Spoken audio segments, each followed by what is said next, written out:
Good evening, dreamer, as the world quiets and shadows stretch across the edges of the day. Let us drift together into the ancient hum of humanity, into the realm of sound before words, of rhythm before music, of comfort before culture. This is a story of how a single, soft tone, a breath-turned melody, became the universal language of calm. Before there were cradles or carved flutes, before there were songs with names, there were voices. The earliest humans, wrapped in the vast stillness of night, must have known the power of sound, the low murmur of the wind, the pulse of rain, the steady beat of a heart pressed close. In those fragile beginnings of civilization, sound was survival. But among all the roars and rustles of the wild, one sound stood apart, the human voice. It began, perhaps, as a whisper from a mother to her restless child, a tone without words, a vibration meant not to instruct, but to soothe, a hum, a sway, a gentle repetition that carried warmth and reassurance. It is easy to imagine that moment, firelight flickering across cave walls, the rhythmic rise and fall of a lull that tamed both fear and fatigue. That simple voice softening into melody was the dawn of the lullaby. Across millennia, the pattern repeated. No matter where one was born, among the icy coasts of the north or beneath the blazing skies of the desert, humans discovered that tone could cradle emotion, that melody could mimic the rhythm of a heartbeat. This discovery was not taught. It was felt. A sound could hold love, and love could be transmitted through sound. Anthropologists often call this instinct the cradle of calm, a phenomenon woven into our biology. Even before speech, infants respond to pitch, rhythm, and repetition. Their tiny hearts slow when they hear a soothing hum. Their breathing deepens. The brain releases chemicals of trust and safety. Long before reason, sound becomes comfort. This is no cultural accident. It is the echo of our evil. When early humans gathered around their fires, the world outside was filled with danger. Predators in the dark, storms that rolled like mountains. To survive, they needed not only weapons and tools, but rituals of reassurance. The lullaby, in its simplest form, was one such ritual. It reminded the tribe that safety existed, even if only for a night. And so, the first singers may not have thought of themselves as musicians at all. Their melodies were tools of tenderness, a way to bind parent to child, heart to heart. The first songs may have had no lyrics, only rhythmic murmurs imitating the sound of breathing, the swing of walking, the pulse of a heartbeat. Over time, these tones gained structure. Rise and fall, pattern and pause. In that structure, music was born. If we could listen closely to those ancient voices, they might sound hauntingly familiar. Not because we have heard them before, but because they live within us, in every lullaby ever sung. The melodies that comforted the children of the Stone Age share the same contours as those that drift from modern cribs. Slow tempo, gentle rhythm, soft repetition. The human nervous system, shaped over thousands of years, still recognizes these cues as safety. But there is another layer, one beyond biology. These early songs were also spiritual acts. In many ancient societies, sound was sacred, believed to hold power over the unseen. Mothers sang not only to comfort, but to protect, to ward off spirits, to invite blessings, to weave a circle of safety around their sleeping child. The lullaby was both music and magic. From the Nile Valley to the banks of the Tigris, ancient inscriptions speak of songs meant to still the restless and banish harm. In Egypt, small fragments of hieroglyphic text refer to sleep songs dedicated to deities of protection. In Mesopotamia, clay tablets record verses whispered to keep infants safe from the demon Lamash, who was believed to steal the sleep of babies. Tose verses, translated by modern scholars, sound eerily gentle, rhythmic, tender, repetitive. They were the ancient world's first recorded lullabies. In these songs, fear and love lived side by side. The singer acknowledged danger, but answered it with melody. Each note became a promise. You are safe now. You are not alone. Even in the earliest societies, lullabies carried layers of meaning. They were acts of care, but also of continuity, ways of passing culture from one generation to the next. When a mother hummed the same melody her own mother had sung, she kept alive a lineage older than any written word. The song was both cradle and memory, echoing through bloodlines like a gentle inheritance. If we could trace this lineage across time, it would form a great river, branching, flowing, reshaping itself across continents. As humans migrated, their melodies traveled with them. Each tribe, each culture, each people took the same instinct, the need to soothe through sound, and wove it into their own tongue, their own rhythm, their own belief. In Africa, cradle songs were built around pulse and movement, the body rocking as the drumbeat of comfort. In the East, melodies flowed like water, sliding between tones in fluid grace. In Europe, they became stories, little narratives sung into the dark, different textures, same purpose, to quiet the world for a moment and remind us of the warmth that holds life together. It is said that if you play a mother-s lullaby from one culture to a baby of another, the baby still responds, eyes softening, heartbeat slowing, the body relaxing. Across all boundaries of language and belief, the sound of care is understood. This universality is one of humanity's most beautiful mysteries, proof that before we were anything else, we were creatures of sound and comfort. And so, the cradle of calm was never a single invention. It was a shared awakening. The moment humankind realized that sound could carry love across the darkness. As you drift with this thought, imagine those ancient nights again, firelight flickering against stone, the hush of the world between breaths, and somewhere in that vast silence, a voice low and tender sing in the first melody of comfort. That voice still echoes in us thousands of years later. Every lullaby we know, every gentle song that steadies our heart, is a descendant of that first hum. The cradle of calm was not just built for children. It was built for the human spirit. The night stretches wide and quiet, and we begin our journey backward, past the reach of memory, into the earliest echoes of civilization. Imagine the hum of a forgotten world, the Nile flowing under the bronze glow of torches, the Tigris shimmering beneath stars, the rhythm of feet upon packed earth, as mothers sway with children bound to their backs.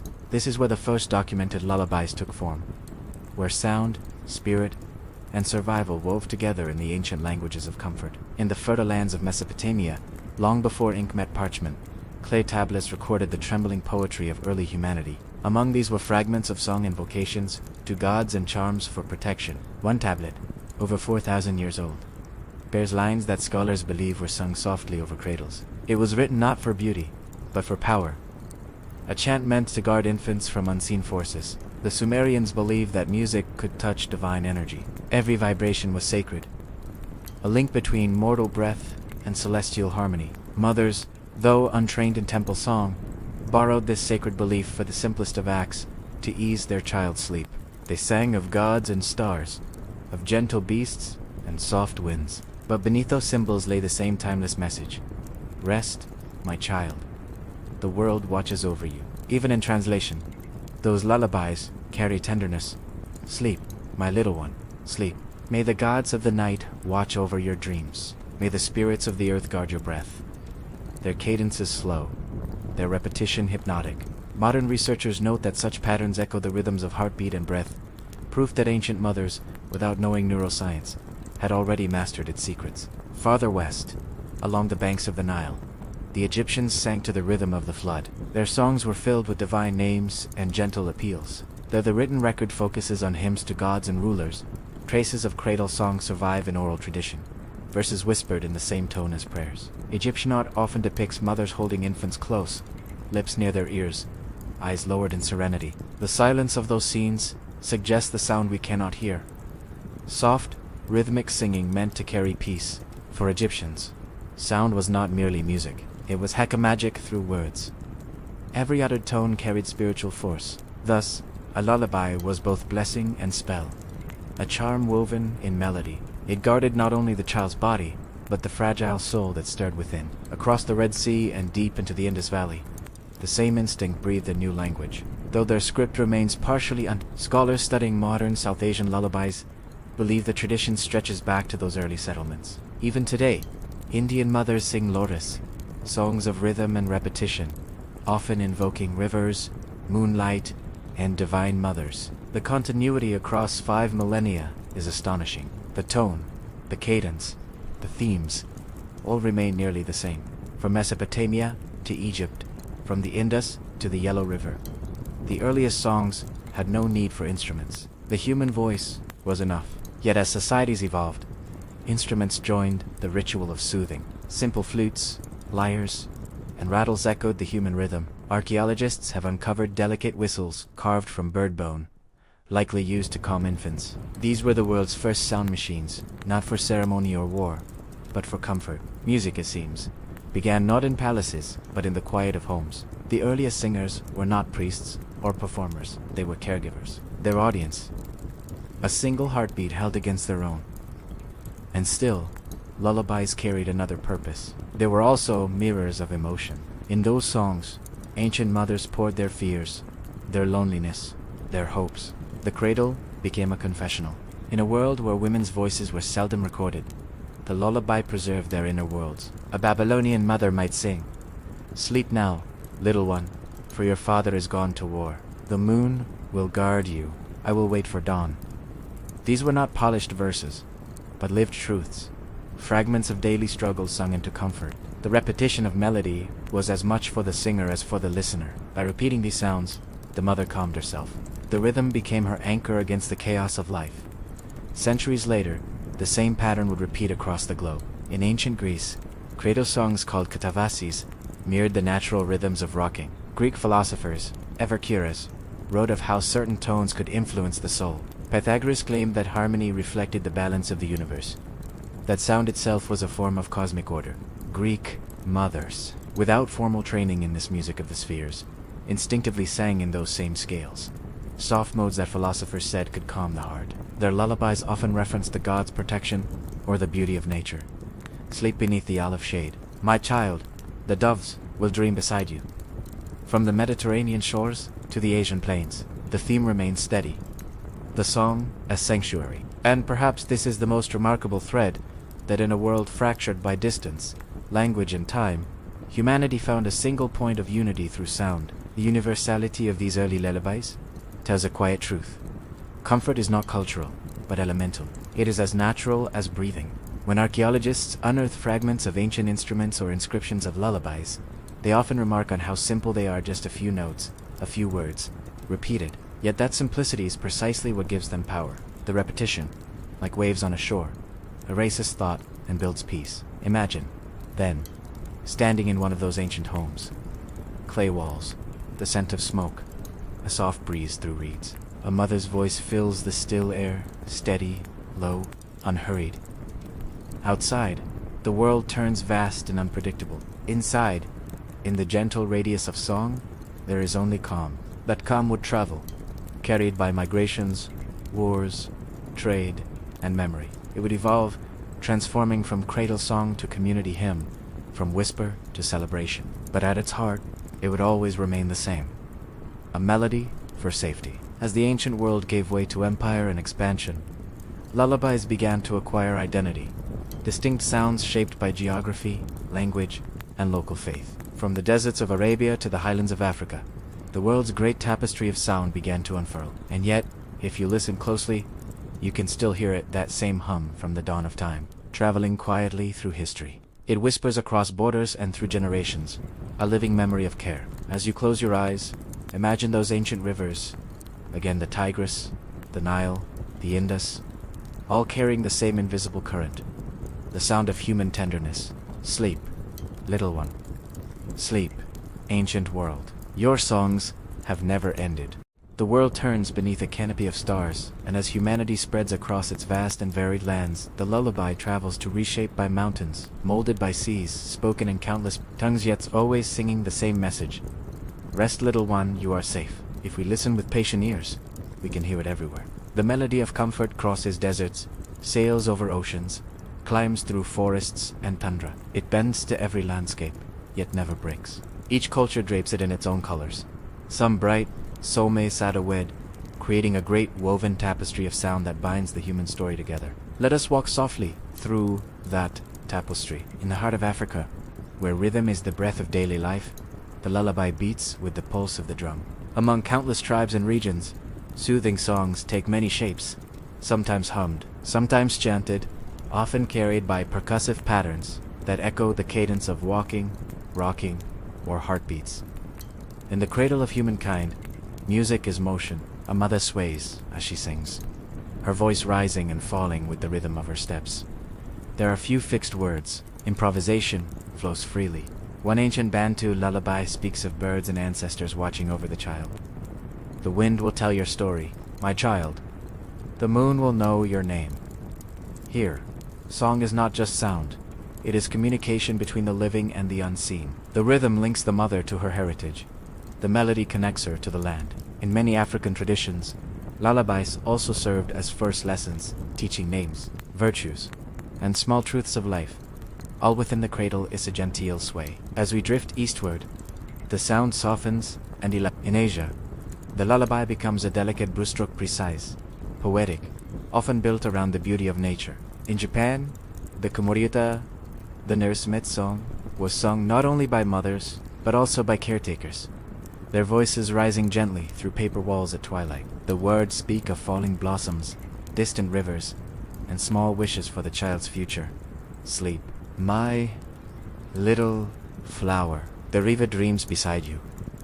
Japanese lullabies often hold a note of melancholy, a bittersweet awareness of a reflection of the country's aesthetic philosophy of mano no ue, the beauty of things that fade. In this, the lullaby becomes more than a comfort. It becomes a lesson in the tenderness of life itself. Farther south, in China, lullabies, like the Yao Lenji, are sung in pentatonic scales, simple, balanced tones believed to harmonize with the universe. Many Chinese lullabies tell of the moon, the jade rabbit, or the hope of a good harvest. The rhythm is slow, often mirroring the gentle rocking of a cradle woven from bamboo.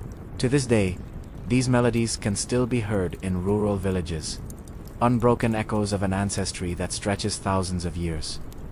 In India, the Lori carries warmth and devotion. It is often addressed to gods and spirits as much as to the child. Mothers sing to Krishna, to Ganga, to the stars above, transforming the act of soothing into a prayer. The rhythm may come from the clinking of bangles, the rustle of a sari, or the soft drone of a nearby tempura. Even in the simplest homes, the lullaby becomes a bridge between the earthly and the divine. Across Central Asia, in the wide grasslands, nomadic mothers sing songs that move with the wind. Their lullabies, called Bashik, Jir among the Kyrgyz, and Basikterm among the are sung to babies cradled in wooden hammocks hung between poles. The melodies are low, resonant, almost like the sound of distant thunder softening across the plains. The lyrics often speak of journeys, of horses, of stars guiding travelers home, gentle reflections of a life forever on the move. Then westward again, to Europe, where folk songs and lullabies began to intertwine, weaving tales of peasants, shepherds, and dreams. In Ireland, the cradle song carries the sound of mist and ocean. One old Gaelic lullaby whispers, "Hush, my jewel, close your eyes, the sea sings soft." The moon replies. Irish and Scottish lullabies often carry traces of myth fairies, selkies and other creatures lurking near the child's dreams. Some are tender, others haunting. In certain regions, the lullaby also served as protection, not only from restlessness, but from unseen spirits who, it was believed, might steal sleeping children away. In Eastern Europe, the mood deepens. Slavic mothers often sang lullabies that balanced warmth with warning. Derbosis Haskienno carried verses that acknowledged life's hardship but promised love in its midst. A Russian lullaby might murmur, "Sleep, my little falcon, sleep. Outside the wind may rage, but mother's heart is your home." Even in Scandinavia, where long winters darkened the world for months, the cradle songs shimmered like northern lights. They spoke of snow, of stars, of warmth inside wooden cabins. The melodies were minor, simple, circular, mirroring the cycle of night and day. And as European empires expanded, these lullabies traveled across oceans. They blended with the songs of enslaved peoples, with chants of survival, with rhythms of resistance. In the Americas, the lullaby transformed once more. Among African diasporas, the cradle song carried double weight, soothing children while concealing grief. The mother's voice became both comfort and courage. Later, these rhythms evolved into the spirituals and blues that would shape modern music. Every note of those songs, whether of sorrow or solace, carries the same ancestral heartbeat. In Latin America, Spanish, indigenous, and African traditions merged into lullabies of deep warmth and passion. The Canción de Cuna, the cradle song, often speaks to the moon or to saints, weaving Catholic imagery with folk poetry. In the Andes, Quechua mothers still sing of condors, rivers, and dawns, ancient echoes wrapped in the language of faith. And even across the Pacific, in Polynesia, mothers sing to the rhythm of waves. Their lullabies flow like the ocean, undulating, circular, filled with imagery of stars, guiding voice. They are reminders that calm is not stillness, but motion and harmony. From continent to continent, we find the same elements: repetition, slow tempo, soft tone, simple words. The instruments may change: the mbira in Zimbabwe, the koto in Japan, the lyre in Greece, the flute in the Andes, yet the purpose never shifts. In every land, music became humanity's most portable form of love. To listen to these global harmonies is to hear both diversity and unity. Each culture sings in its own voice, yet all speak to the same need: the longing for safety, for peace, for rest. In that longing, humanity finds itself whole again. When the world feels vast and fractured, remember tease at every moment on earth. Somewhere, someone is singing a child to sleep. The melody changes. The message does not, and perhaps that is the most beautiful truth of all. The dawn breaks softly over human history. The baby once rocked to sleep in a cradle has grown, taken steps, learned words, and joined the rhythm of life. The world outside the home hums with sound: footsteps in fields, hammer strikes, wheels turning, waves against wooden holes. The lullaby, once meant to hush, now begins to speak. From comfort, it becomes communication. From whisper, it becomes story. And in that transformation, the lullaby evolves into something grander: the folk song. In every corner of the world, folk music was the heartbeat of daily life. It was never written first, only remembered, carried by voices, shaped by labor, molded by seasons. It began with the same impulse that had birthed the lullaby: the need to express, to connect, to make sense of emotion through sound. The first folk songs may have been work chants, rhythms that kept hands moving in unison. The swinging of sickles, the heaving of nets, the pounding of grain, all demanded rhythm, and rhythm gave rise to melody. The same repetitive patterns that once lulled children to sleep now synchronized the movements of adults. The difference was one of direction. The lullaby drew inward, calming. The work song reached outward, energizing. Yet both carried comfort, one through stillness, the other through momentum. In the fields of ancient Egypt, workers sang under the sun, voices rising and falling like waves of heat. The lyrics spoke of the Nile's bounty, of harvest, of endurance. Archaeologists have found rhythmic markings on old papyrus scrolls, suggesting that music accompanied nearly every communal task: rowing, threshing, building. Each task had its own tempo, its own chant. Across the Mediterranean, Greek sailors sang to the beat of oars. These rowing songs, known as epilikios, set a shared rhythm so the boat would glide evenly across the sea. The songs were steady, repetitive, a distant cousin of the cradled melody, now steering, not sleep, but survival. In Africa, where rhythm has always been both language and lifeline, work songs were woven deep into the fabric of existence. Each trade, farmer, hunter, weaver, had its sound. The pounding of yam or grain became percussion. The voice rose in response. These songs were functional, yet within them lay emotion, fatigue, faith, even quiet rebellion. Many African work songs were also prayers in disguise, appeals to ancestors or nature spirits for strength and safety. Through rhythm, labor became ceremony. Folk songs, then, were not entertainment. They were life sung aloud. They chronicled what people saw and felt each day: births, deaths, love, hunger, harvest, storm, and sunlight. When writing belonged only to scribes and rulers, the folk song was the people's archive, their way of remembering what mattered. In medieval Europe, as towns grew and kingdoms rose, the folk song became both chronicle and compass. Wandering minstrels and balladeers carried tales from one village to another. Some songs told of love, too tender for words. Others spoke of wars, kings, and miracles. Still others recorded local events: a flood, a lost child, a great feast. Yet beneath these shifting stories ran the same current that had flowed through the first lullabies: a yearning for belonging, a desire to be heard. Imagine a 14th century village. A small crowd gathered by the fire after a day's toil. A singer steps forward, plucks the first note on a lute, and begins. The song moves not with grandeur, but with intimacy. Listeners nod, hum, close their eyes. The story told in melody becomes a mirror in which they all see themselves. That is the heart of folk music. It's we. In the fields of Scotland and Ireland, lullabies evolved into ballads, long narrative songs often rooted in sorrow or beauty. Many were sung to children, but their themes belonged to all.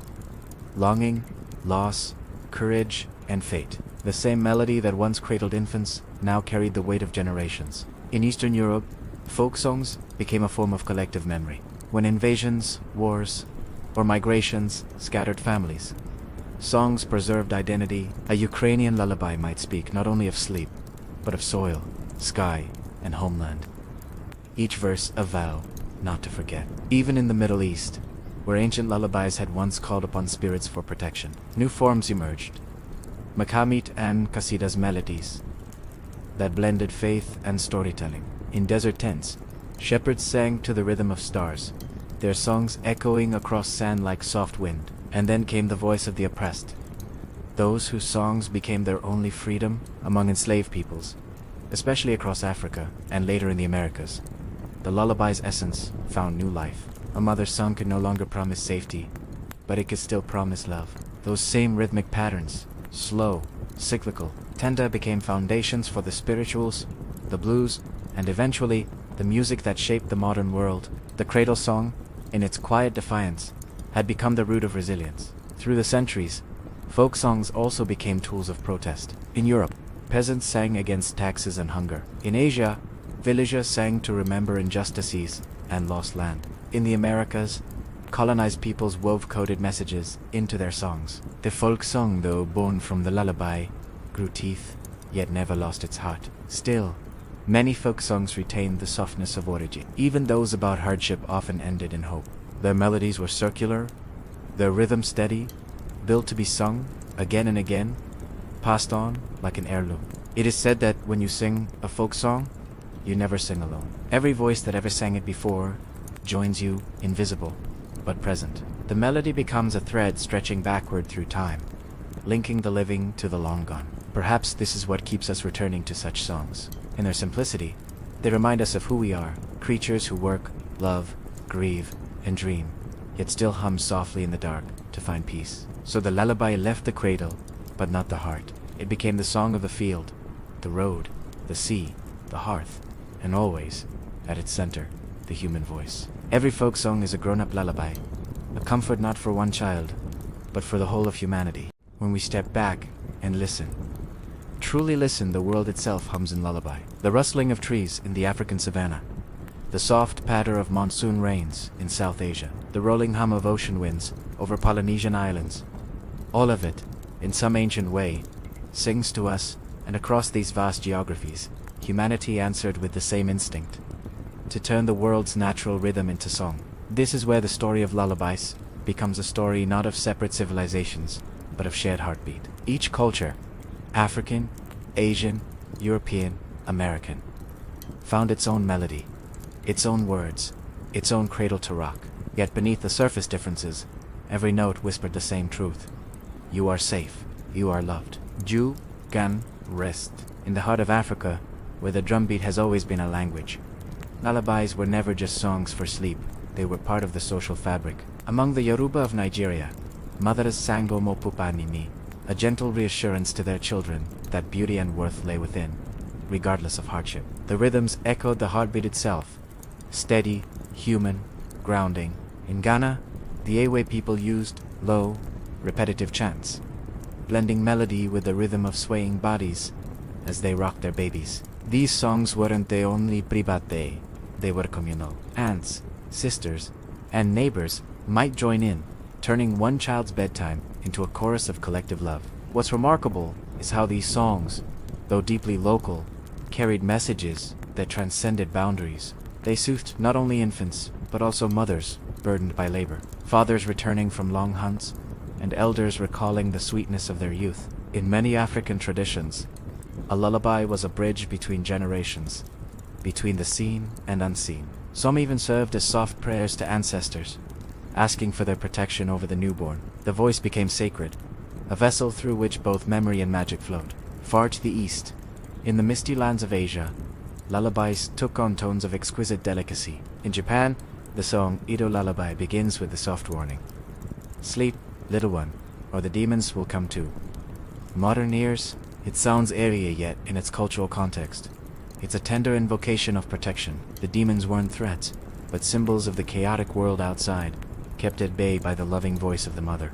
In China, ancient cradle songs were sung in tones that mirrored the rise and fall of Mandarin music within music. A popular line from an old lullaby murmurs, "Sleep, my treasure, till the moon climbs high. Mother will weave dreams of the sky." The melodies often drew from pentatonic scales 5 notes instead of the Western 7, giving them that distinct floating, meditative quality. It's as if each note hovers, waiting, refusing to hurry, like the breath of someone watching over a sleeping child. Across South Asia, lullabies became tapestries of devotion and resilience. In India, mothers sang Nani Kali Son Chali, the little bud goes to sleep, sometimes adding personal verses of their own, stitching their daily joys and sorrows into the melody. In Pakistan and Bangladesh, the lori carried the cadence of rivers and prayers, a gentle hum between faith and affection. These songs often blended human love with divine imagery, God, angels, stars, so that every child grew up with the sense that they were being held not just by arms, but by the universe itself. In the candlelit cottages and cold stone manors of Europe, lullabies carried another layer, melancholy. In medieval England, the famous Coventry carol was originally sung to lament the massacre of infants under King Herod. Imagine a mother's lullaby doubly as a lament for lost innocence. Such songs, though born from pain, were sung in whispers of hope, turning tragedy into tenderness. The Irish, known for their melodic storytelling, offered Tal Halu Halu How, a lilting cradle song filled with warmth and longing. Its melody seems to sway like a hammock, the vowels stretching lazily across each phrase. Meanwhile, in the snow-covered lands of Scandinavia, mothers sang Be Lil Lamb, a lullaby about lambs, innocence, and the coming of spring. Simple words layered with gentle reassurance against the long winter nights. European lullabies often reflected the realities of their time, the hardships of peasantry, the fear of illness, the longing for peace.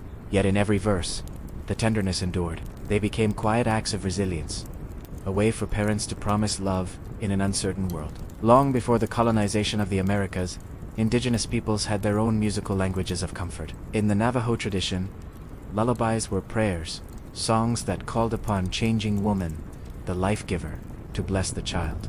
The rhythm of the drum mimicked the pulse of the earth, reminding the infant that they belonged to something vast and eternal. Farther south, in the rainforests of the Amazon, tribal mothers sang to the rhythm of insects and flowing rivers. Anthropologists who recorded these melodies in the 20th century noted that many used only 2 or 3 notes, repeated over and over, not because of musical limitation, but because simplicity itself was the power. The repetition lulled both singer and listener into a state of deep calm, the human equivalent of waves returning again and again to shore. After the European arrival, new lullabies emerged, fusions of indigenous, African, and European sounds. In the Caribbean, enslaved mothers would hum songs that blended African rhythms with Spanish or English words. These songs, carried in sorrow, became secret vessels of survival, soft enough to escape punishment, strong enough to carry memory across generations. In the Americas, lullabies evolved not just as songs of comfort, but as songs of identity. Each one whispered, "We are still here. Our voice remains." So as we look across continents, from Africa, steady drums to Japanese, floating from Ireland's melancholic hums to the rhythmic heartbeats of the Amazon, we find something extraordinary. No matter how distant, no matter how divided by geography or history, humanity has always reached for the same thing: the soothing sound of belonging. A lullaby is, at its essence, a mirror. It reflects the fears, hopes, and dreams of a culture. Yet it also shows us what we share. When we sing to Kamanada, we come ourselves. When we repeat the gentle cadence of love, we remember our own need for tenderness. The world may have countless melodies, but in the quiet of night, every mother, father, grandparent, Urgadian becomes part of one ancient choir, the cradle song of humanity itself. And as the night deepens, that soft symphony continues, whispered across oceans, drifting through generations, never quite forgotten. The lullaby began as a cradle song, soft and private, a murmur shared between breath and heartbeat. But as humanity grew, so too did the voice of song. What began in the dim glow of firelight, whispered into a sleeping child's ear, soon spilled into fields, streets, and marketplaces. The soothing rhythm that once rocked the cradle began to move the world itself. This was the quiet transformation of music's oldest language. The lullaby, the most intimate of all songs, evolved into something larger, the folk song, a vessel of memory, labor, resistance, and belonging, from cradle to field across time. As communities settled and societies formed, the roles of those once singing to children expanded.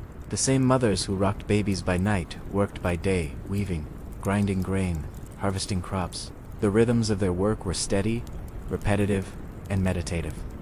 And so, the songs followed. What began as melodies to lull infants became songs to steady hands. In rural Greece, women sang Milo Mokakino, a song of longing that carried the same lilting cadence as a cradle tune. In the Scottish Highlands, walking songs were sung to soften cloth, their repetitive beats echoing the motion of pounding fabric, the same motion once used to soothe a child. These were songs of rhythm and purpose, blending labor with melody, fatigue with beauty. Through repetition came comfort. Through harmony came unity. It was as though humanity had discovered that singing not only soothed children, it soothed life itself. The work song and the world's pulse. From the plantations of the American South to the rice paddies of East Asia, folk music grew out of necessity. Where there was struggle, there was song. In African American history, the transformation from lullaby to work song is deeply profound. The enslaved carried the memory of African cradle songs in their blood, songs of rhythm and repetition that had soothed their ancestors. In bondage, those same patterns re-emerged, now reshaped to endure labor and pain. Songs like Go Down, Moses and Swing Low, Sweet Chariot were not just spiritat, they were lullabies of survival, humming strength into exhausted bodies and whispering hope into dark nights. The lullaby's purpose, to comfort and endure, remained, even when the cradle was replaced by the field. In Asia, rice workers sang synchronized songs that mirrored the motion of planting and harvesting. The gentle call and response patterns echoed ancient cradle tunes. Each call was a reminder that no one worked alone, that even in exhaustion, harmony was possible. In Eastern Europe, shepherds sang songs to their flocks, tunes soft enough not to startle the animals, yet rich enough to carry across mountain valleys. These melodies, tuk simple, were steeped in the same tenderness once reserved for infants. Songs of story as civilizations developed language. The lullaby's soothing simplicity began to acquire narrative. Stories of love, loss, humor, and longing unfolded within these evolving folk traditions. In Ireland, a mother's home became a ballad, telling tales of lovers separated by sea. In Russia, cradle songs evolved into violinist, epic folk poems sung in slow, measured tones. They told of heroes, gods, and fate, yet their cadence remained as steady as rocking arms. In India, the Lori grew into Lal Geet, folk songs that told stories of harvest, monsoon, and village life. Many of these still began with the same imagery found in lullabies: the moon, the stars, the mother's lap, expanding the intimate into the communal, even protest songs. Those fierce declarations of human will often carried the rhythm of a lullaby. Consider the melody of We Shall Overcome, simple and repetitive, rising like a heartbeat. Its structure is ancient, a song meant to be sung together, to remind listeners that peace can be born from persistence. Folk songs as memory. Every folk song is, in some sense, a cradle of history, where the written word was scarce. Melody preserved what paper could not. Through folk music, people remembered harvests, wars, migrations, and miracles. They encoded genealogies, values, and beliefs, not through ink, but through voice. Among the Sami of northern Scandinavia, ancient joiks were sung not about people, but as people musical portraits of souls.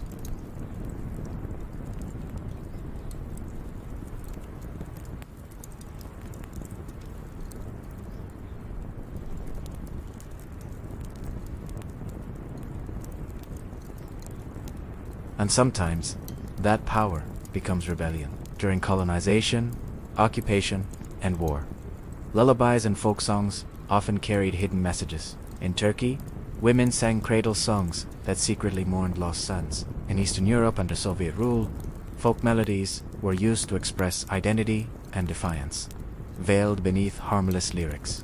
In Latin America, Nueva Canción, the new song movement of the 20th century, revived traditional folk melodies to protest injustice. What once lulled infants to sleep now stirred entire nations to awakening. Even today, the pattern persists. Across the world, people return to these ancient forms, soft, repetitive, deeply human, when they need strength. When protesters chant, when workers sing together, When someone hums quietly on a long, difficult walk, that is the lullaby reborn. The form may evolve, but its function remains, to remind us that we are not alone in our pain, nor in our hope. The song endures, and so, the lullaby, once confined to the nursery, became the heart of human expression. It learned to speak of labor and love, of loss and laughter. It became the people's archive, a history written not with ink, but with breath. It carried children into sleep, yes, but it also carried humanity through hardship. Every folk song, in Soma Sensei, still rocks something within us. Not the child in the cradle, but the tired, yearning part of ourselves that seeks peace in rhythm and repetition. The cradle has grown larger now. It is the world itself, and still, somewhere in the hum of the planet, in work songs, in field chants, in quiet evening ballads, the lullaby hums on, unbroken.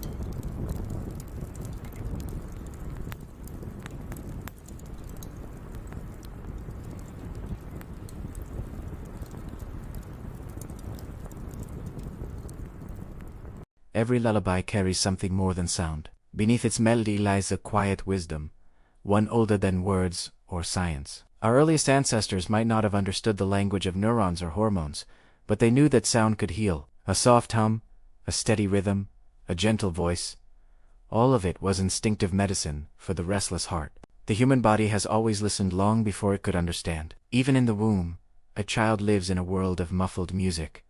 The heartbeat of the mother, the rhythm of blood, the sigh of breath. When the baby is born and hears a song, it is not something new. It is recognition. The slow tempo of a lullaby, 60 or 70 beats a minute, mirrors that original rhythm, the pulse of life itself. It is the heartbeat turned into melody. When a parent sings, something miraculous happens. Their breathing slows, their heart rate eases, and calm ripples outward through their voice. The body of the singer regulates the body of the listener. This gentle exchange, which science now calls co-regulation, is nature's simplest form of empathy. Two nervous systems meet in sound, each one reassuring the other that all is well. The structure of the lullaby itself seems designed for peace. Its repetition, the same notes, circling again and again, is not monotony, but safety. Predictable sound tells the brain that nothing dangerous will occur. The pulse becomes familiar, and the listener begins to release tension. Within minutes, brain waves slow from sharp and alert to soft and drifting. What we now call alpha and theta waves once existed as nothing more than the feeling of being sung to sleep. Music speaks to the oldest part of the mind. It slips past reason and goes directly to the limbic system, where emotion and memory live. That is why songs can make us cry even when we do not know the words. A melody can awaken something buried, a sense of being held, a fleeting warmth from long ago. The lullaby reminds us of a time when we were protected, when the world felt small and kind. Every song begins with breath. To sing, softly one must exhale, slowly, evenly. This rhythm of breath soothes the body as much as the listener. Without knowing it, ancient singers were calming their own hearts, stimulating the vagus nerve, the hidden thread that links brain, lungs, and heart. The long, steady exhalation signals the body to rest. In this way, each lullaby became a shared act of healing, binding to beings through breath and sound. Modern science gives names to what the ancients already practiced. Singing, in soft tones, releases oxytocin, the hormone of love and bonding. It lowers cortisol, the hormone of stress. It eases pain. In groups, the effect deepens. Many voices breathing together produce a kind of synchronized calm. The lullaby scaled upward becomes a community's heartbeat, a collective way of remembering peace. Even sound itself has a body. It moves through air and skin and bone, shaping invisible forms. Low tones settle deep in the chest. High ones shimmer along the skin. When balanced, they bathe the listener in gentle vibration. Ancient people understood this not through instruments, but through intuition. They knew how to let a voice fill a room until the walls seemed to hum. The lullaby was their shelter, their invisible home made of breath and echo. Today, surrounded by electric noise and restless light, our bodies still respond the same way. A slow song still slows the heart. A gentle hum still releases the breath. We may no longer sing to the stars or to sleeping infants, as often as our ancestors did, yet the instinct remains. When someone hums without thinking, when they breathe in rhythm to calm themselves, they are returning unconsciously to that oldest human ritual. The lullaby was the first language of comfort, the first medicine of emotion. Long before temples or books or remedies, There was voice, steady, tender, repeating the same assurance. You are safe. In that ancient exchange between breath and ear, body and body, lies a truth that no time can erase. Peace has a sound, and when we cannot find it in the world, we can create it ourselves with a whisper, a hum, a melody carried softly through the dark. When we speak of memory, we often think of images or words, the things we can describe. But some memories live only in sound. A lullaby can carry a time, a place, a person, even when all else fades. In villages now long vanished, in homes without walls or written stories, the song itself was the archive. It stored emotion more faithfully than stone or ink. Close your eyes for a moment and imagine a mother by a fire in the Bronze Age.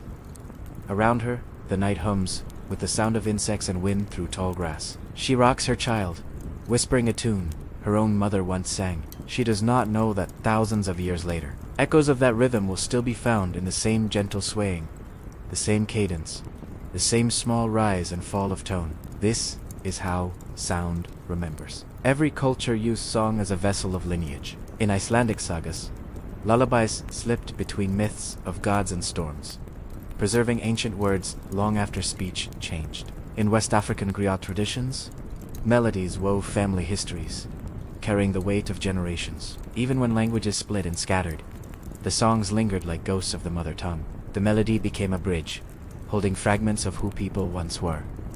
Sometimes, the song carried sorrow.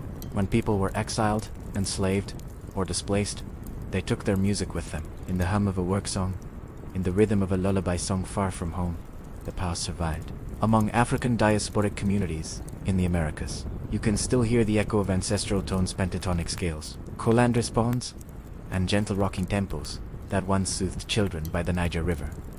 Across oceans, the melody endured what the body could not. In Eastern Europe, mothers whispered songs in secret under occupation, when even language was forbidden. In those moments, the lullaby was resistance disguised as love. To sing was to remember, quietly. The melody's softness hid its strength. Under its breath, it carried an entire identity. It said, "We are still here." Sound moves easily through time because it never truly stays still. When a person learns a song, they add a piece of themselves, a new breath, a slight shift in rhythm. The tune changes just enough to survive. Like water finding new channels, music adapts without losing its essence. This is why an ancient melody sung today may still feel familiar, even if we cannot name its origin. Somewhere in our shared human memory, it lingers. Children often inherit lullabies the way they inherit eye color or gestures. They may not know the meaning of the words, but their voices know the shape of the tune. Many adults hum melodies their grandparents once sang, unaware that those same patterns might have existed in their bloodline for centuries. In this way, music defies time. It keeps us tethered to the beginning, to the primal hum of safety and belonging. There is a strange tenderness in how music carries grief. The songs that soothe children often mourn something quietly, the passing of time, the fragility of life. Listen closely to a lullaby from anywhere in the world, and you will hear it. A shadow behind the sweetness. Perhaps that is why these songs remain so powerful. They do not deny sadness. They hold it gently, as a mother holds a restless child. When researchers analyze traditional melodies from far-flung regions, the Arctic, the Sahara, the Pacific, they find recurring intervals, similar tempos, and the same lulling rhythms. It is as if humanity composed one collective song and then scattered it across the earth. Every culture became a variation of that first human comfort. This continuity of sound is proof of something beautiful, that our ancestors, separated by oceans and centuries, felt the same need to cradle fear with melody. Across deserts and mountains, in languages long forgotten, people sang the same promise. Rest now, you are safe. I am here. In our modern lives, we may not think of ourselves as carriers of this ancient music. Yet, when a parent hums in the dark, when a tired worker sings to themselves on the way home, when someone plays an old tune to feel close to those they've lost, that is the same ritual, unchanged. Sound remains the thread that binds the living to the remembered. The lullaby is not just for the child, it is for the singer, to a way of keeping memory alive through breath. Each repetition says, the world continues. We remember, we belong. We belong. As humankind grew, the world began to widen. The cradle songs could no longer stay in one place. They followed people into the fields, across the rivers, and through the markets where life unfolded. The same melodies that once soothed infants began to shape the rhythm of daily work and rest. The lullaby grew legs, walking beyond the nursery, becoming the folk song. In every corner of the world, the evolution happened quietly and naturally. The difference between a mother-s tune and a farmer-s chant was often no more than a change in tempo or tone. What had once lulled a child to sleep became the steady beat that helped a rower pull through water or a harvester swing the sickle in time. The same music that calmed began to organize life itself.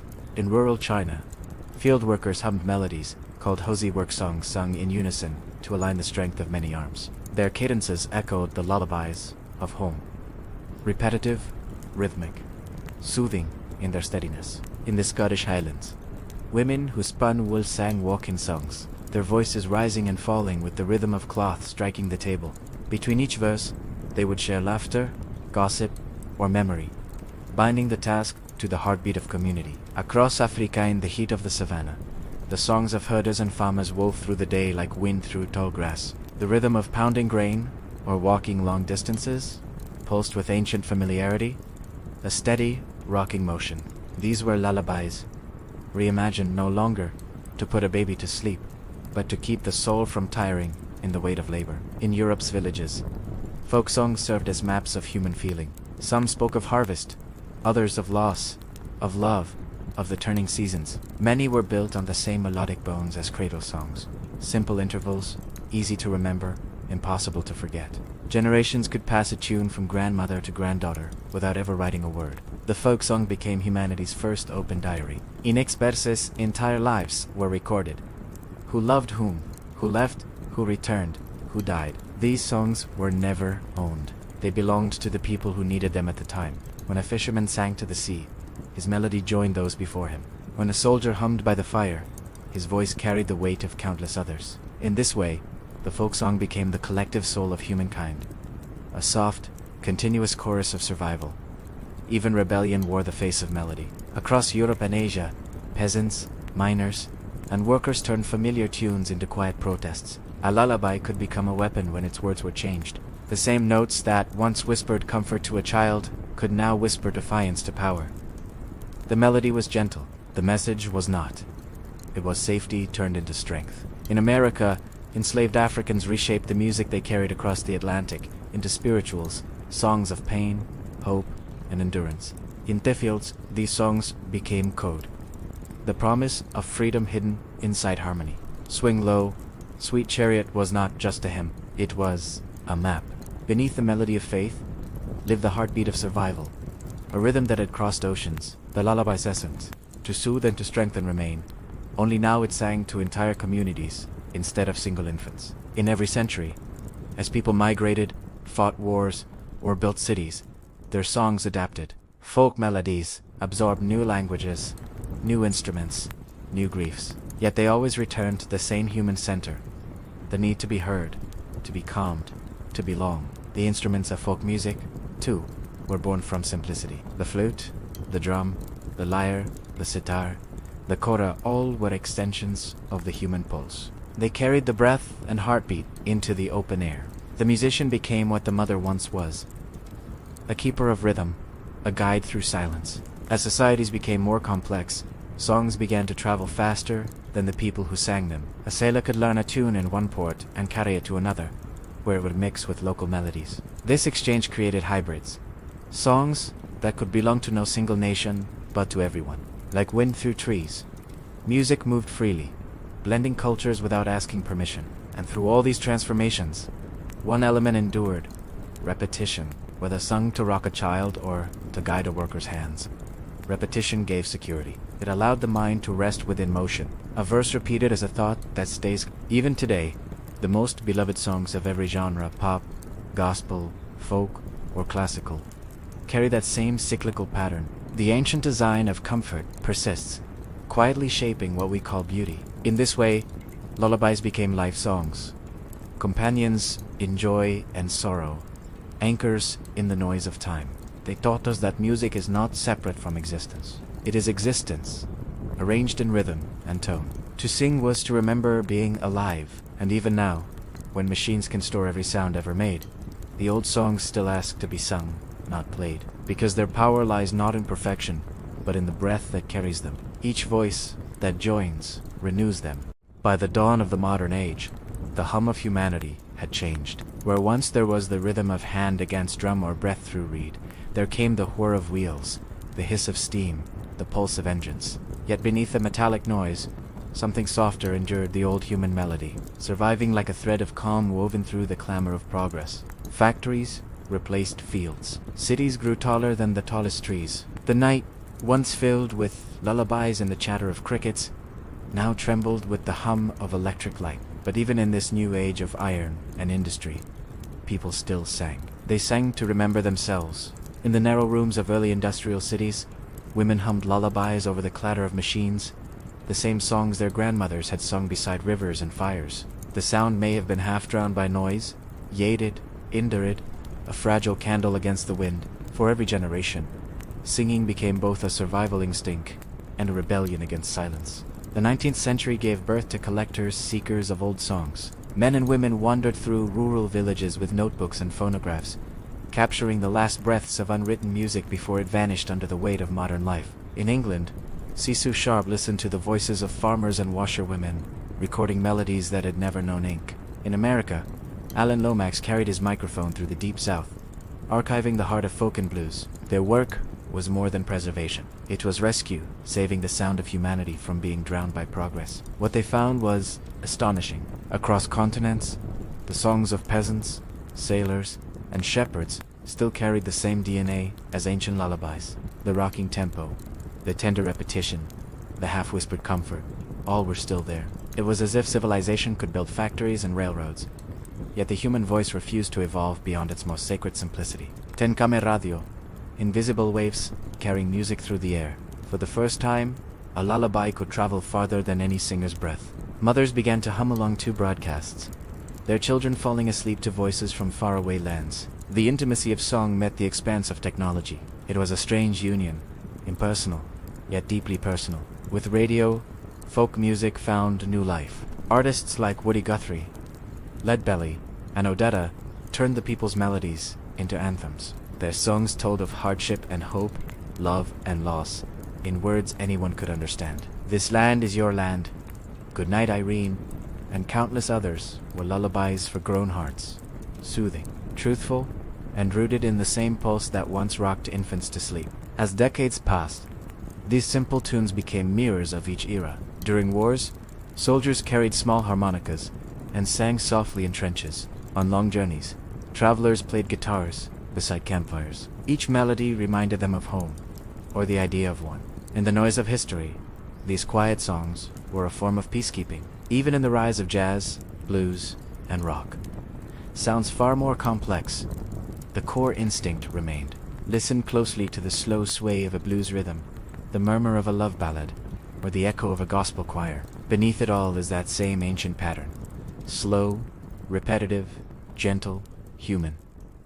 The old lullaby, disguised but not gone. As the 20th century advanced into the digital age, the world's soundscape grew crowded. Yet amidst the mechanical voices and screens, people began to seek silence again. In meditation studios, therapists played soft folk tunes. Parents once more turned to acoustic lullabies, streamed through tiny speakers beside their children's beds. The form had changed, but the need was eternal. Music, it seemed, had found a way to adapt without losing its soul. From prehistoric caves to electric cities, its mission remained the same: to calm, to connect, to remind us of the rhythm that began before speech. The human nervous system still recognized what it always had, that a slow melody, sung softly, could reset the body, steady the breath, and open the heart.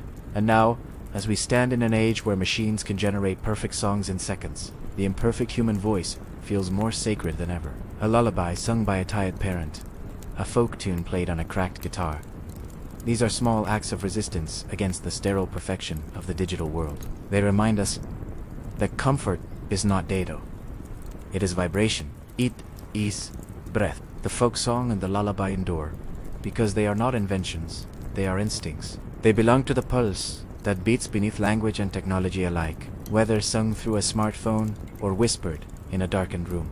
They tell the same truth. The world can change, but the heart listens the same way it always has.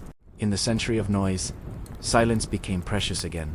The world had grown faster than the human heartbeat, and people, surrounded by constant connection, began to crave something simpler, older, and slower. Amid glowing screens and restless feeds, the lullaby returned. Not as nostalgia but as medicine. Somewhere in a high-rise apartment, a young parent whispered a tune they half remembered from childhood. Somewhere else, an artist recorded the hum of their grandmother's voice and built a song around it. Across continents, the digital age began rediscovering its most analog treasure, the human tone. At first, it appeared as a quiet revival. Folk music, once tucked into rural corners, began to rise again in modern studios. Bands like the Lumineers, Mumford and Sons, First Aid Kit, and countless local musicians stripped music back to its bare-bones handclaps. Strings, breath, their voices cracked, faltered, whispered, and people listened because it sounded real. The public ear, long tired of polished perfection, found peace in imperfection. Then came the era of mindfulness, a global yearning for calm. Neuroscientists confirmed what ancient mothers already knew.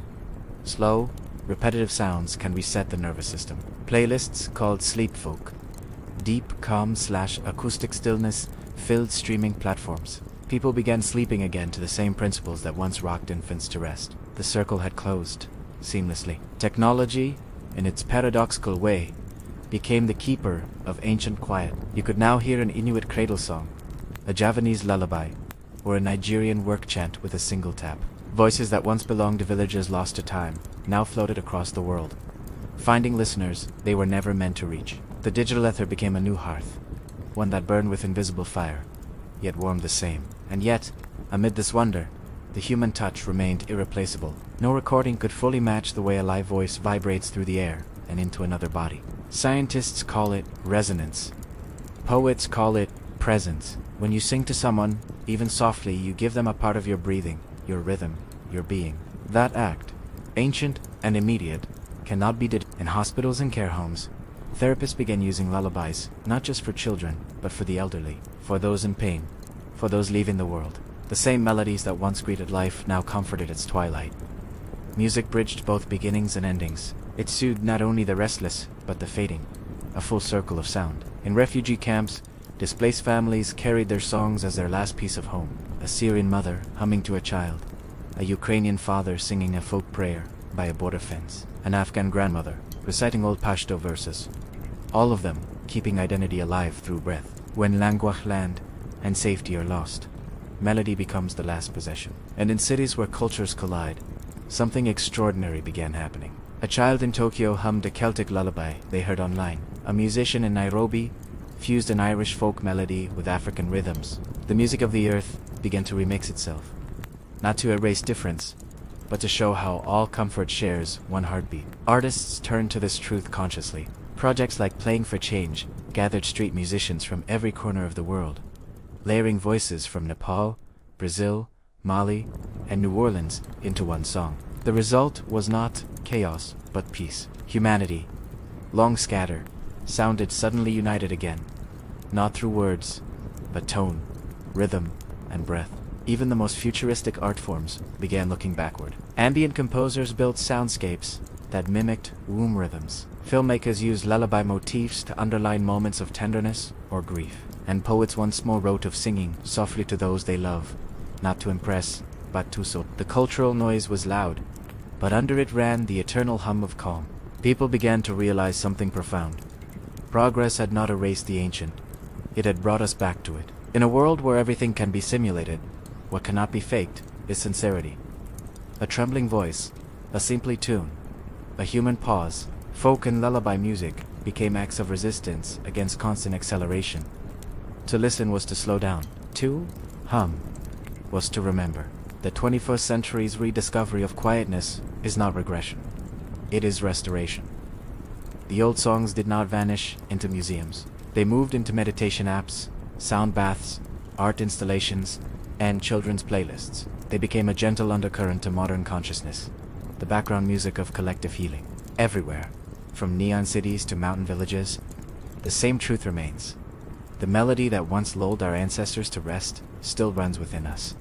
We do not outgrow it. We return to Italiano because the need to be soothed, to belong, to be held by sound. That is the most human need of all. Science, in its quiet way, often arrives late to truths the heart has always known. For millennia, people sang to calm their children, their lovers, their dying, not out of knowledge, but instinct. Now, laboratories echo softly with confirmation. The lullaby was the first form of therapy. In dim rooms filled with machines and electrodes, modern researchers measure what the ancients simply felt. Electroencephalographs trace the slowing waves of a brain soothed by gentle song. Heart monitors reveal how rhythm synchronizes between singer and listener. The body, it seems, listens more completely than the ear. A scientist in Helsinki once studied mothers humming to premature babies in incubation. The results were astonishing.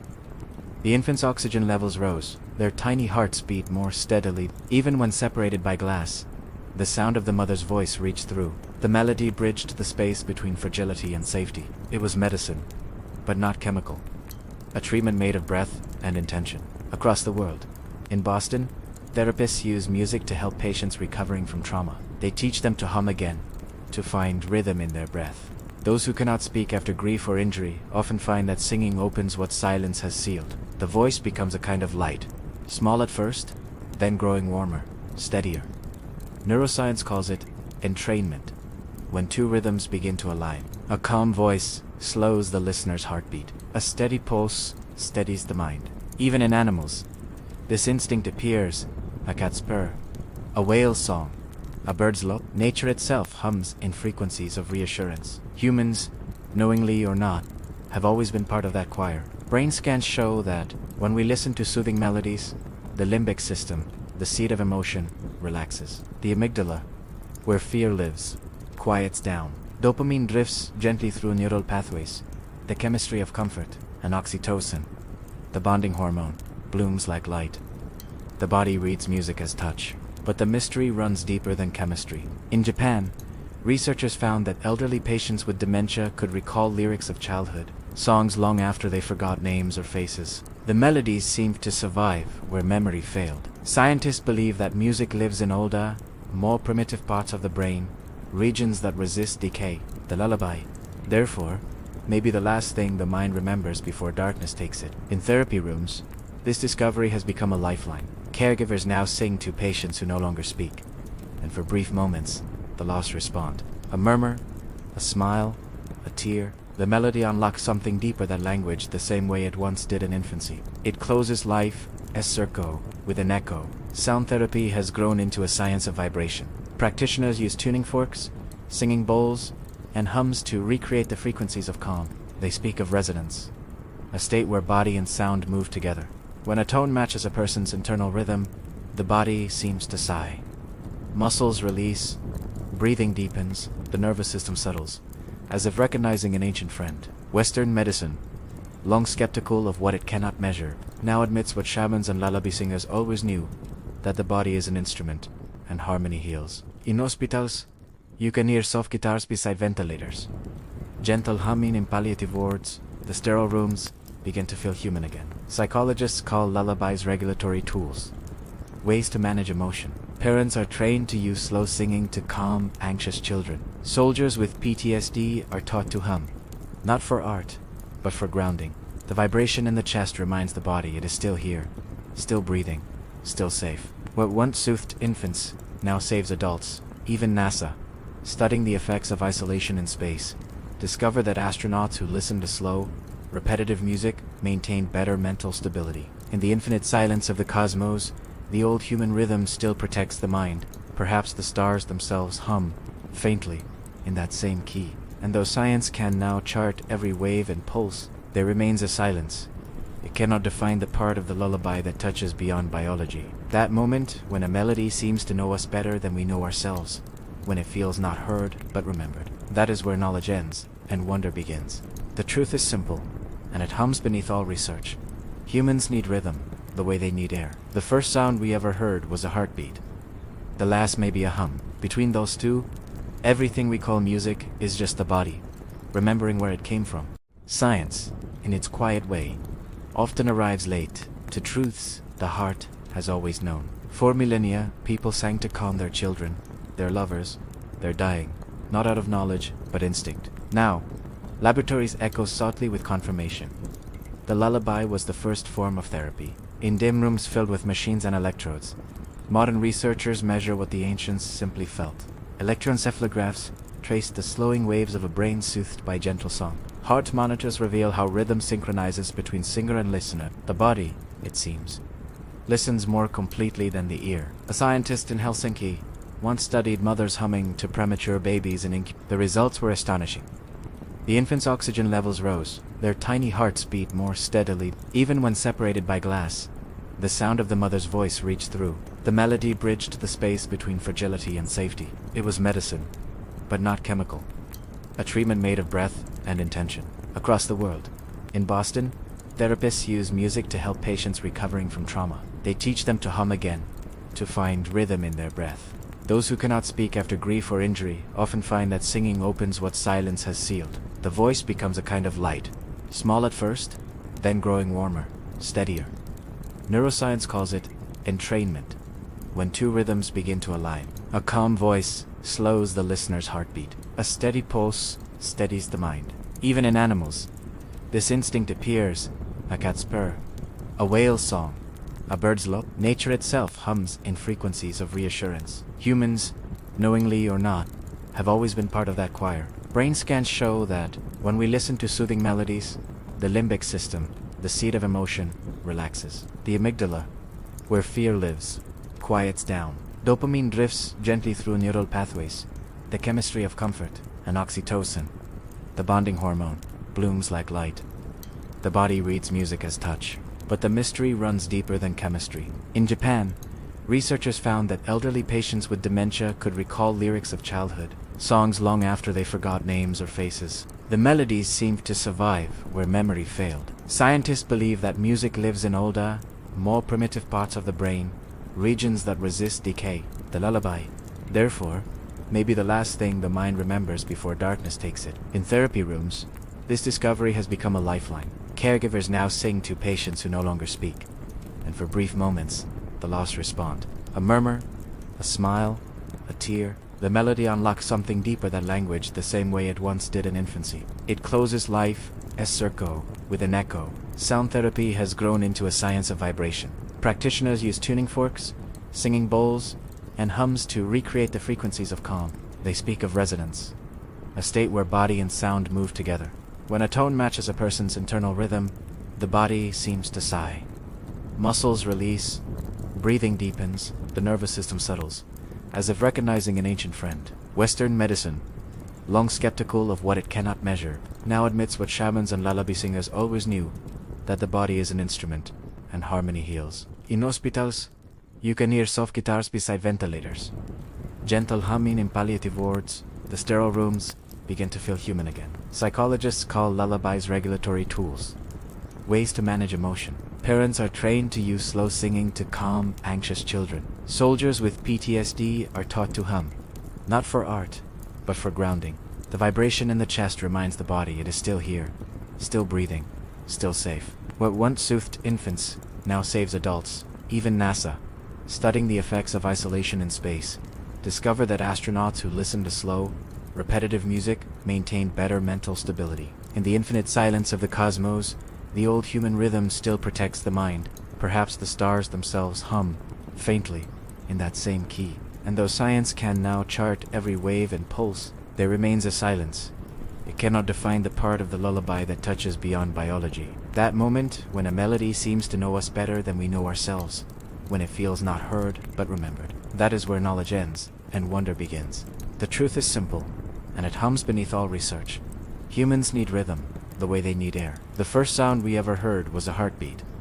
The last may be a hum. Between those two, everything we call music is just the body, remembering where it came from. There are places in the world where songs linger longer than people. High in the mountains of Georgia, the air still carries the soft vibration of polyphonic voices once raised by shepherds watching stars. In the quiet villages of Ireland, if you listen between the wind and the sea, you may hear a faint hum, a song about love and loss that no one remembers learning.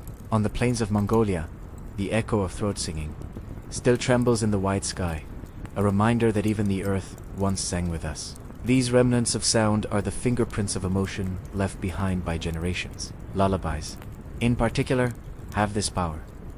They endure, not because they are recorded, but because they are repeated. Each mother who sings one renews its life. She changes a note, forgets a line, adds her child's name, and in doing so, she joins a lineage older than writing. When we speak of history, we often think of stone and ink monuments, manuscripts, records.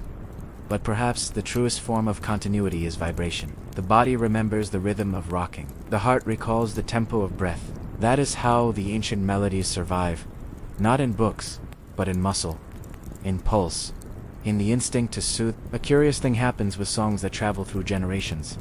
They evolve, but their essence remains. A Turkish nini and a Spanish naname sound different, but beneath both lies the same pulse.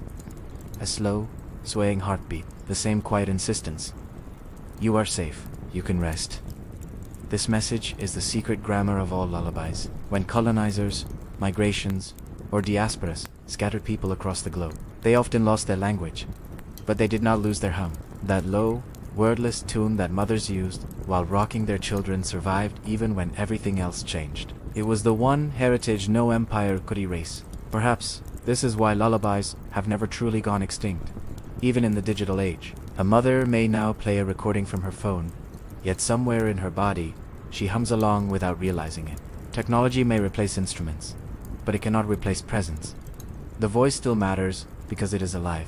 And beyond motherhood, the lullaby spirit finds new forms. Ambient music, nature, soundscapes, even certain film scores, all echo the same tranquil architecture.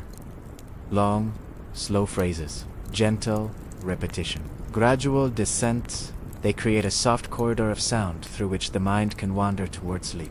In hospitals, researchers now use lullaby-like frequencies to calm premature infants. In therapy rooms, sound healers use humming and breath tones to lower stress levels. Neuroscientists have proven what ancient people already knew, that vibration is medicine. Still, there is something ineffable that science cannot chart: the emotional intimacy of a song shared in darkness. When someone hums to another, a bridge forms. Time stops for a moment. Fear dissolves. It is a small act, but it opens a vast space. This is why, even now, communities return to folk music in moments of crisis, after wars, after disasters, after silence. When words are too heavy, songs return to hold what cannot be spoken. They offer rhythm when the world feels broken. Think of the Ukrainian grandmother singing to her grandchild in a basement shelter. Think of the Syrian father humming softly under a night sky that once held bombs. Think of the nurse in an intensive care ward, quietly playing an old melody from her homeland to comfort the sick. The cradle changes, but the gesture remains, and in that gesture lies defiance. A soft defiance against fear, against noise, against forgetting. The act of singing is a refusal to let tenderness vanish. It is a way of saying, life still has rhythm. The heart still beats. Perhaps that is what makes these songs immortal. They are not just memories. They are survival instincts disguised as beauty. Each one says, sleep, because tomorrow still exists. As we near the end of this journey, listen carefully. Beneath the layers of history and culture, beyond instruments and language, something still hums, the quiet pulse that began before words and will likely outlive them. The night deepens, and with it, the air grows softer. Across time, the echoes we've followed, from caves to cradles, from choirs to quiet rooms, begin to blur into one continuous sound. It is not quite music anymore. It is something older, something that feels like breath itself. Imagine the first human who ever sang. She did not know what music was. She only knew that silence could be made gentle if filled with her voice. Perhaps she hummed to calm herself, or to comfort the life growing within her, or to tell the darkness she was not afraid. That hum became the seed from which all our songs have grown. And tonight, millennia later, that same vibration still passes through us. We are its continuation. Sound, like light, never truly dies. It fades, it scatters, but somewhere, somehow, its traces remain. The lullaby sung in a hut thousands of years ago may still echo faintly in the layers of air above us, diffused into the quiet fabric of existence. Every whisper adds to that invisible archive, one that no library can hold, but that every human heart can access when it hums, when it remembers. If you close your eyes now and listen, truly listen, you might hear the faint hum of that archive. It is in the refrigerator's purr, in the faraway dog's bark, in your own slow breath. The world itself is always singing. The leaves rustle in 3/4 time. The sea moves in and out like a lullaby's refrain, and the stars blink at a tempo no human ear can count. All the songs humanity has ever created have tried, in their own way, to join that cosmic rhythm. The lullaby is simply the most honest attempt, a melody that doesn't seek a place or memory, or mastery. It seeks only peace. To sing a lullaby is to offer the universe a truce. It is to say, for this moment, at least, let everything rest. There's something profoundly humbling about that.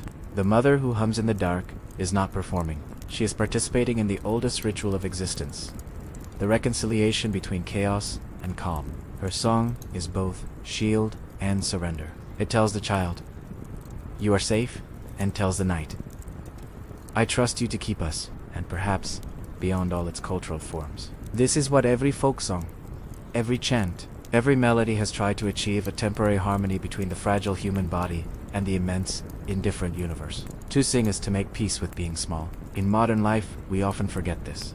We drown in screens, in noise, in the endless tempo of machines.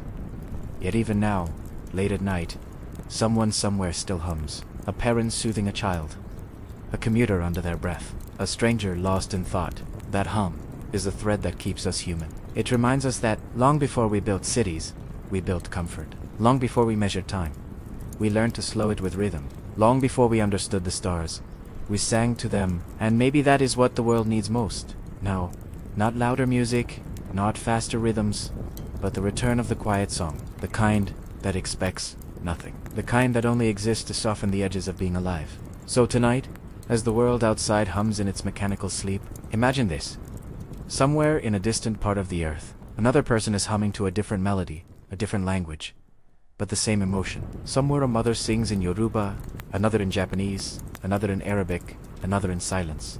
Together, unknowingly, they are part of a single, shared lullaby, the song of humankind remembering itself. And as you listen, let that knowledge rest inside you like warmth. You are part of this unbroken chain. You carry the same rhythm that once calmed ancient children under starlit skies, the same pulse that moved shepherds, sailors, monks, and dreamers. You are not outside of history. You are within its breath. Now, let the story fade the way all songs must, not with an ending, but with a slow dissolving. The melody thins, the air grows still, the words loosen into quiet. What remains is the hum. It lingers in the space between thoughts, ancient, endless, tender, a sound that soothed the first of us, and will soothe the last. Sleep, you are safe. The world is still singing.